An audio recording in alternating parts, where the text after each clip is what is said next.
টাকা থাকলে পুরুষ মানুষের রূপ দেখবেন সিংহ বাঘ ভাল্লুক, আর টাকা না থাকলে পুরুষ মানুষের রূপ দেখবেন ইঁদুর বিড়াল তেলাপোকা। পুরুষ মানুষ বাতে মরে না, দাঁতে মরে। পুরুষ রাগ করলে হয় বাদশা, নারী রাগ করলে হয় বেশ্যা। পুরুষ মানুষ টাকা থাকলে বা চাইলে 2-4টা বিয়ে করতে পারে। নারী কিন্তু প্রচলিত, টাকা থাকলেও যেরকম, না থাকলেও সেরকম। কিছু কিছু পুরুষের টাকা থাকলে মনে করে নারী জাতি ডাস্টবিন, ময়লা আবর্জনা। আর কিছু কিছু পুরুষ টাকা না থাকলেও নারীকে মনে করে যে মন উজাড় করে ভালোবাসা দিই। ভালোবাসা যদি টাকা দিয়ে, অর্থ দিয়ে হতো, তাহলে মন থেকে কেউ কাউকে ভালোবাসতো না।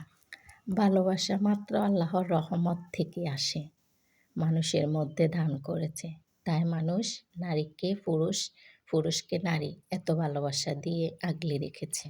আপনি যেমনই দেখতে কুৎসিত হন না কেন, কিন্তু ভালোবাসা ক্ষুদ্রতম থেকে সৃষ্টি হয়।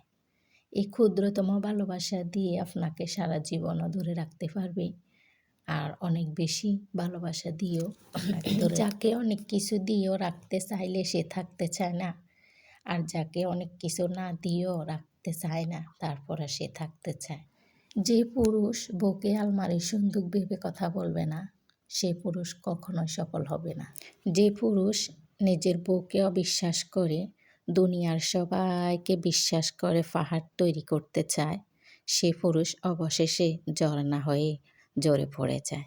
তোমরা মানো বা না মানো, কোথাও কি দেখেছ একটা পুরুষ নারী ছাড়া সফল হতে পারতে? আর একটা নারী কখনো পুরুষ ছাড়া সফল হতে পারতে? মনে রেখো, একটা টাকা হলেও তোমার বউয়ের হাতে দিবা। একটা টাকা করে প্রতিদিন দেওয়ার পরে দেখবা 10 দিন পরে 10টা টাকা তোমার বউয়ের কাছে থাকবে। সেই টাকা একটা নয় একটা কিছুতে তোমার বউ সঞ্চয় করবে, সেটা তুমি না জানলেও চলবে। একদিন তো জানতে পারবে।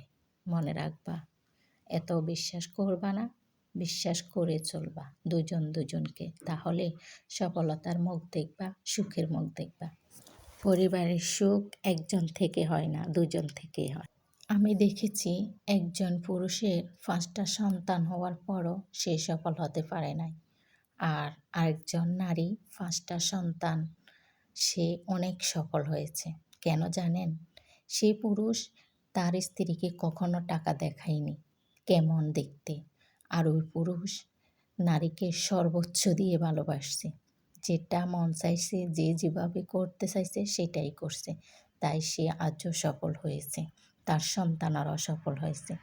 আর ওই নারী ব্যর্থ, তার সন্তানেরাও ব্যর্থ। অনেক ভালো খারাপ কথা বলে ফেলছি, নিজ গুণে ক্ষমা করবেন, ক্ষমা সুন্দর দৃষ্টিতে দেখবেন। সবাই ভালো থাকবেন, সুস্থ থাকবেন। আল্লাহ হাফেজ। সবাই সবার পরিবার নিয়ে সুখে থাকবেন, শান্তিতে থাকবেন। পরিবারকে বোঝাবেন, বুঝতে দেবেন, আর না জানা থাকলে শিখিয়ে দেবেন।